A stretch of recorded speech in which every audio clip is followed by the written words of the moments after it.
자, 오늘 영상은 필라테스 센터를 운영하시는 대부분의 대표님들이 놓치고 있는 부분입니다. 제가 컨설팅을 하다 보면 대부분의 어떤 대표님들이 가장 중요한 이걸 놓치면서 그냥 고객이 오지 않는다, 광고비가 너무 많이 든다, 이런 한탄을 하는 것들을 굉장히 많이 봤거든요.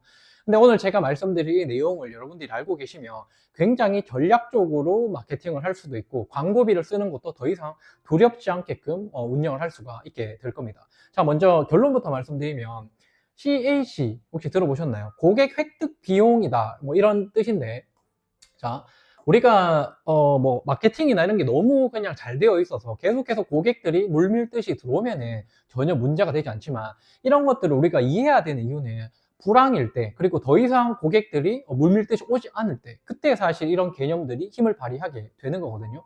사실 너무 잘 될 때는 너무 잘 되기 때문에 왜 내가 잘 되는지도 사실 잘 객관화가 잘 되지 않습니다. 그래서 위기가 왔을 때, 혹은 위기가 뭔가 예측이 될 때 이런 부분을 고려를 해서 우리가 준비하지 않으면 센터들이 폐업을 하게 된다는 겁니다. 자, 먼저 보겠습니다. 먼저 우리가 흔히 이런 마케팅을 많이 하죠. 전단지, 현수막, 배너 이런 것들이 더 이상 효과가 없다. 누가 이제 전단지를 하냐라고 하지만 아직도 저희 센터 주변에도 계속해서 전단지가 붙어 있고 현수막이 걸려 있고 배너가 걸려 있고 이렇습니다. 그래서 자, 이걸 하라 마라 이게 지금 얘기하는 게 아니라, 이게 중요한 것보다는 자, 이걸 해서 결국에 고객을 획득을 했기 때문에 이걸 계속 하는 거겠죠. 그러면 내가 이걸 했을 때 고객 한 명을 획득하는데 비용이 얼마나 드는지를 객관적으로 계산을 해 봐야 된다는 거죠. 자, 예를 들면 뭐 드는 겁니다. 전단지, 현수막, 배너를 하는데 뭐 50만 원을 비용을 들었어요. 50만 원을 썼더니 고객 문의가 3명이 문의가 왔습니다.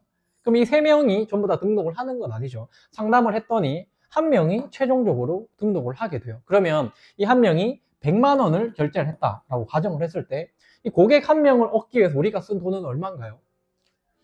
50만 원을 썼죠. 근데 100만 원을 벌었습니다. 그러면 결국에는 빼기 50을 해야 내가 번 수익이 나온다라는 겁니다. 그러면 고객 한 명을 등록하는데 나는 50만 원을 써야 된다는 거죠. 맞죠? 50만 원을 쓰면 뭡니까? 50만 원의 추가적인 이득이 나오는 거예요. 그러면 계산을 해보면은 10배를 늘리면 어떻게 될까요? 10배. 500만 원을 쓰게 되면 내가 500만 원을 벌게 되겠죠. 이런 식으로 계산을 해 본다라는 거예요. 근데 이게 항상 이렇게 돈 놓고 돈 먹기가 나오면 얼마나 좋겠습니까? 근데 이게 매번 달라지겠죠. 내가 심지어 어떤 전단지, 어떤 연수막을 만들어서 어떤 문구로 보냈는지, 그리고 내가 판매하는 금액의 어떤 형태는 어떤지, 그리고 내가 뭐 1월에 했는지, 2월에 했는지, 뭐 여름에 했는지, 겨울에 했는지 따라서도 반응이 조금씩은 다를 거예요. 그래서 보통 이런 식으로 마케팅을 할 때는 2년 동안 이 흐름을 보게끔 되거든요. 그리고 2년 동안 해서 이런 결과가 나왔다고 하면 조금은 안심할 수 있겠지만 이게 계속해서 된다라는 보장은 없어요. 그래서 중요한 거는 이 고객 획득 비용, 한 명을 고객 획득하는데 50만 원이란 비용은 굉장히 좀 크거든요. 리스크가 크다라는 거죠. 이거 운이 좋아서 한 명이 등록했지, 만약에 한 명 등록 안 하면 어떨까요? 500만 원을 썼는데 아무도 등록 안 하면 어떡하죠? 그러면 사실 500만 원을 그대로 손실을 보게 되는 겁니다. 이런 식으로 내가 돈을 쓰는데도, 광고비를 쓰는데도 돈이 계속 벌리지 않는 이런 상황이 되면은 대표님들은 보통 패닉에 빠지게 되죠. 처음에는 호기롭게 막 광고비를 씁니다. 근데 고객이 오지 않을수록 오히려 돈을 못 쓰게 되죠. 돈을 쓰지 못하면 어떻게 되죠? 고객은 더 이상 또 오질 않게 되는 이런 악순환이 반복이 되다가 혼자 이제 겁에 질려가 있다가 그냥 폐업을 해야 되는 이런 상황을 제가 너무 많이 봤거든요. 그렇기 때문에 중요한 거는 내가 좀 넉넉하다 그러면 이 광고 비용, 그러니까 고객 한 명을 획득할 때 50만 원이 드는 이 비용을 줄일 수 있는 방법이 없을까? 이걸 이제 잘 판단을 해 보셔야 되는 겁니다. 그래서 자, 이거를 줄이기 위해서 가장 효과적인 방법은 SNS를 하는 거죠. SNS도 물론 시간적인 게 들지만 SNS를 잘 해서 자동으로 문의가 들어오면 돈을 써가지고 할 그 광고를 자동으로 되기 때문에 SNS를 우리가 해야 된다고 이야기를 하는 겁니다. 그런데 요즘에 컨설팅을 하다 보면 SNS 안 하시는 대표님들 아무도 없거든요. 그렇기 때문에 SNS를 너도 나도 하기 때문에 그래도 고객을 어떻게 확보할지 모르겠다라는 거예요. 너무 많아졌기 때문에. 그러다 보면 이 메타 광고라는 걸 또 하게 되거든요.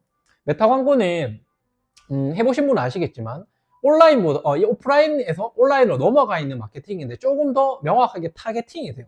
그냥 모든 사람을 대상으로 하는 게 아니라 제가 여기 속해 있는 지역 주변에 반경 2km 내의 고객들에게 나의 광고를 전달해 줬으면 좋겠다라고 설정을 할 수 있습니다. 설정을 해놓고 뭐 예산도 설정할 수가 있고요. 이러면 지금 이 광고를 몇 명이 받고 광고를 통해서 홈페이지로 들어오거나 뭐 블로그 페이지를 들어오거나 이걸 랜딩 페이지라고 하죠. 이런 랜딩 페이지로 왔을 때 몇 명이 나에게 문의를 왔는지 우리가 조회를 할 수가 있어요. 그러니까 클릭했는 개수도 볼 수가 있고 뭐 블로그도 조회수가 가능하고 랜딩 페이지, 홈페이지를 보유하고 있으면 몇 명이 접속했는지가 뜨거든요. 이런 것들을 보면서 우리가 돈을 얼마 쓰니까 몇 명이 클릭을 했고 결국에 문의가 몇 명이 왔네, 이런 것들을 볼 수가 있다는 거죠. 그러면 자, 만약에 메타 광고를 30만 원 써서 문의가 5개가 왔어요. 그리고 한 명이 등록을 했다고 하면 또 100만 원을 등록했다 하면 아까는 이 오프라인 이런 마케팅을 했을 때 50만 원을 썼는데 메타 광고를 30만 원을 써서 고객 한 명을 획득을 했다 하면 고객 획득 비용이 뭐가 더 낮죠?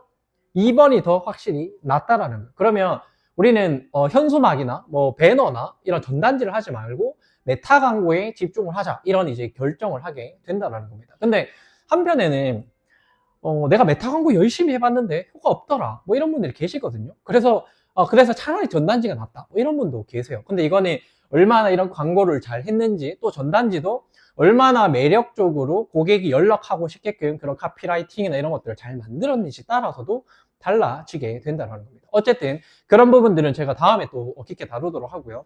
오늘은 이 고객 획득 비용, 이거에 대해서 제가 말씀을 드렸습니다. 만약에 여러분들이 고객 한 명을 획득하는데 비용이 얼마예요? 라고 했을 때 잘 모른다. 그러면 사실 여러분들이 돈을 얼마를 써야 얼마를 벌 수 있는지 예측이 안 된다는 거죠. 자, 저는 이런 거 가지고 실험을 굉장히 많이 했거든요. 아시다시피 저는 오프라인, 온라인 전부 다 비즈니스를 하고 있기 때문에 이런 테스트들을 정말 많이 해볼 수가 있습니다. 그러면 만약에 내가 10만 원을 넣어서 100만 원 수익이 반복적으로 나온다. 그러면 뭐죠?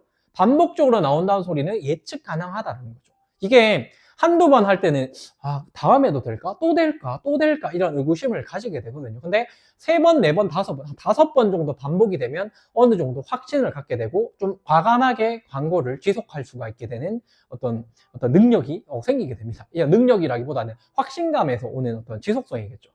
이런 게 만들어지게 되면 그러면 나는 광고비를 뭐 계속해서 꾸준하게 얼마 쓰면은 계속해서 고객이 들어오겠다, 이렇게 되는 거죠. 그리고 그 고객이 들어왔을 때 이 고객이 또 재등록을 할 수도 있죠. 그리고 얼마나 재등록을 반복하는지도 우리가 예측할 수가 있습니다. 그러면 광고비 얼마 썼더니 결국에 고객들이 최종적으로 재등록을 3번, 4번, 5번까지 하더라, 이런 이제 평균 어떤 고객 생애 주기라고 합니다. 이런 것까지 우리가 알 수 있게 된다는 겁니다.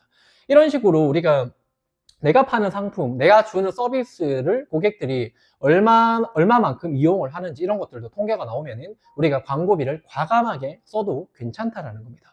여러분들 뭐 SNS를 보면 대부분 이런 겁니다. 광고비 더 이상 돈 쓰지 마세요, 이런 거 많거든요. 근데 잘 보세요. 광고비를 제대로 못 쓰면 돈을 못 벌지만 제대로 쓰면 돈을 더 많이 벌 수 있고 더 빠르게 돈을 벌 수 있으면 그 돈을 쓰는 게 맞겠습니까? 안 쓰는 게 맞겠습니까? 결국에 목적은 이겁니다. 우리가 올바른 방식으로 돈을 벌고 있는가, 그리고 내가 이거 버는 이 수익을 예측 가능한 시스템으로서 이걸 만들어내고 있는가, 사실 이게 중요하다는 겁니다.